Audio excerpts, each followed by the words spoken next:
here high and dry. Oh, well, I don't wanna jinx it, baby, and twist myself at the spine. Don't wanna overthink it, baby. It's just twist your body and mine.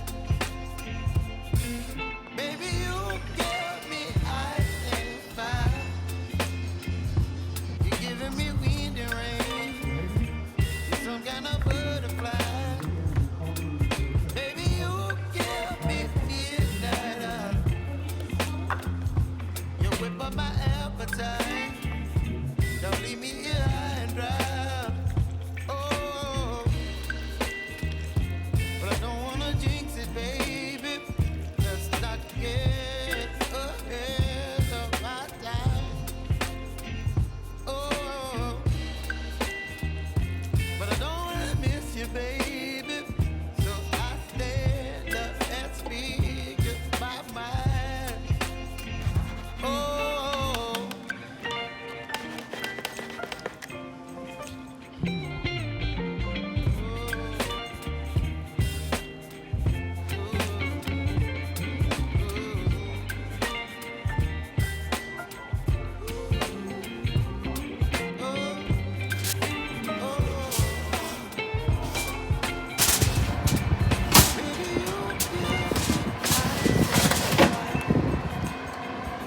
you're chilling when the rain. You're some kind of butterfly. Baby, you give me midnight. You whip up my appetite. Don't leave me here. Okay, it's been about an hour. Let's look at the chicken. They've been cooking for about an hour. Ooh.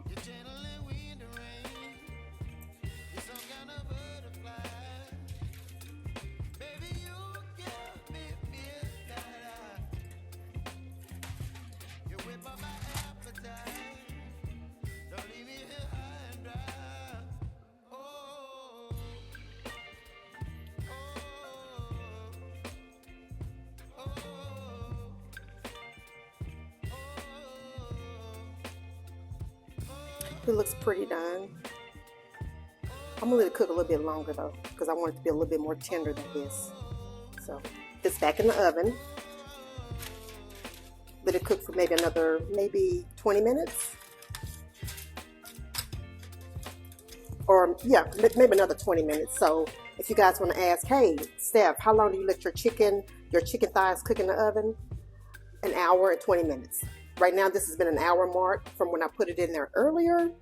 And now I'm going to let it cook for another 20 minutes. So a total hour, 20 minutes to get that real good moist chicken. But you don't want to overcook the chicken because you don't want it to be, like soggy and falling apart.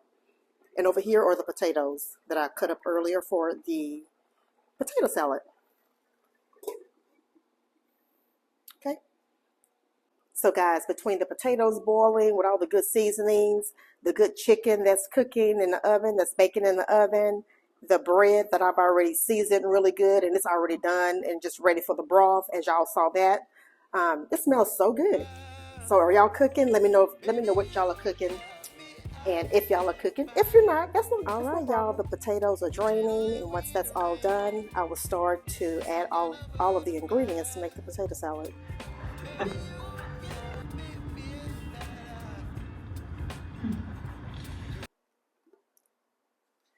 Okay, here's the roast.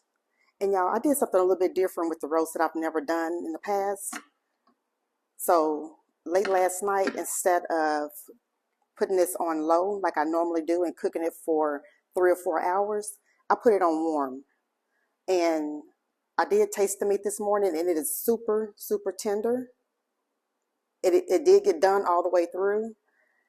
And y'all see the broth that's in it? I did not add any water. This is just all of the, I guess, the broth that the meat naturally made on its own. But also this morning what I did was, can you see right here? You see how they're liquid? For this reason right here. I want y'all to see all the grease that I skimmed off of the pot, because I don't like using the gravy or whatever when the meat is real greasy. So these are just paper towels, and that's the grease that was inside here that I took off. Anyway, I just wanted to show y'all so y'all can see a final result of what the roast looked like in a crock pot. But I cooked it on warm all night, and this is how it came out.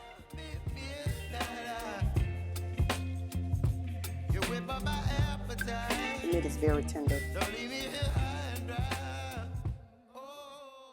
Okay, here's the cornbread dressing that I crumbled up, or I cut it in squares and put it in the pan.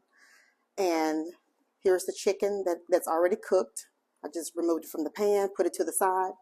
Now I'm going to take the broth that was in the pan. I poured it in here, and I made sure that the seasoning was exactly like I liked it. But also, before I pour this in here, I did do the same method that I did with the crock pot and took a lot of the grease off the top of it. So I'm going to pour this in here, and this is what's going to help start the dressing part of it.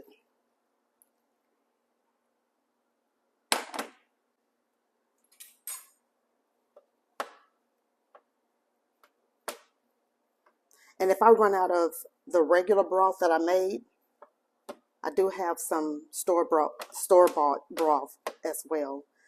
And like I tell y'all, I like to make my own broth, but there's nothing wrong with making or with using store-bought broth or canned, whatever. I just like to make my stuff from scratch if I can.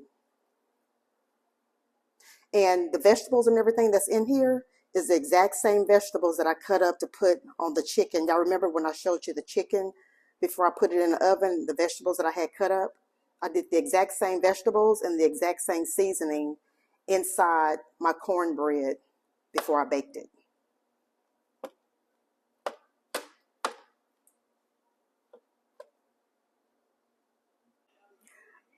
This is the texture that I like for my cornbread dressing to be. It's not too wet. And the flavor is really good because the broth also was really good from the chicken. So this is how I like it. So I'm going to go ahead and put this in the oven and let this, y'all know how it goes. You let it get back crispy on top or whatever, and let it, thoroughly heat again all the way through, because I did cook this bread the day before and let it thoroughly heat all the way through. It's already cooked, so I'm going to let it heat all the way through and get brown on the top, and a little bit before it gets real brown, I'll add the chicken back on top of it, and I'll show y'all what it looks like at the end. So this is how I typically do my chicken and dressing.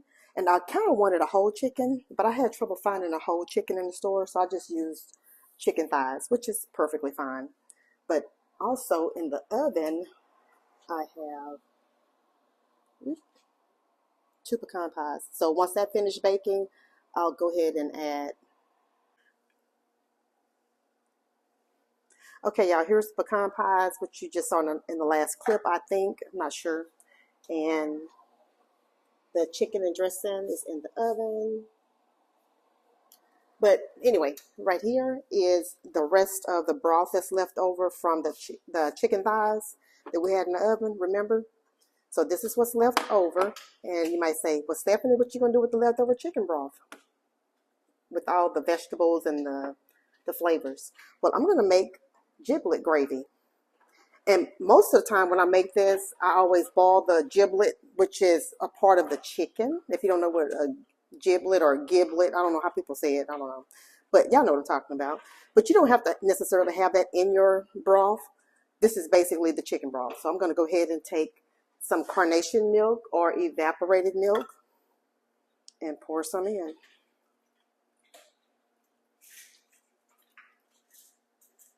Actually, I'm just going to go ahead and just use a whole can.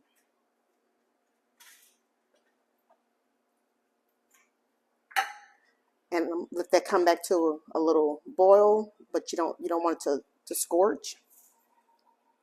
And I'm going to add so the broth was already flavorful, just like I like it. But now that we've added the evaporated milk, it altered the seasonings and the flavors a little bit. So I might have to go back and add a little bit more seasonings. And after that, once I get the seasonings like I like it, I'm gonna add a little bit, make a little cornstarch paste, add it to it, and it'll be like a little gravy, and that'll be your giblet gravy. And that's pretty much it. So here's the cornstarch.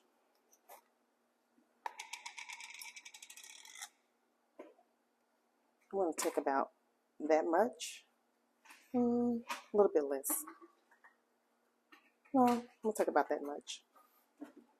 Put it in a bowl, and I'm gonna put cold water in here.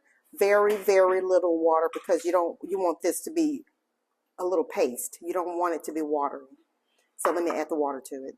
So this is about how much water I have in here. I don't have you on a tripod, so I'm gonna have to sit you down a little bit and get this done. It gets hard on the bottom, but you just have to mix it up. So hold on. Okay, this is how it's looking, but I think it's a little bit more water than what I would like. But let's see how it turns out.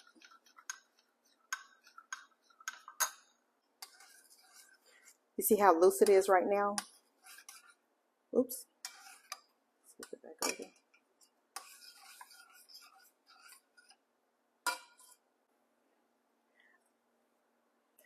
Okay, so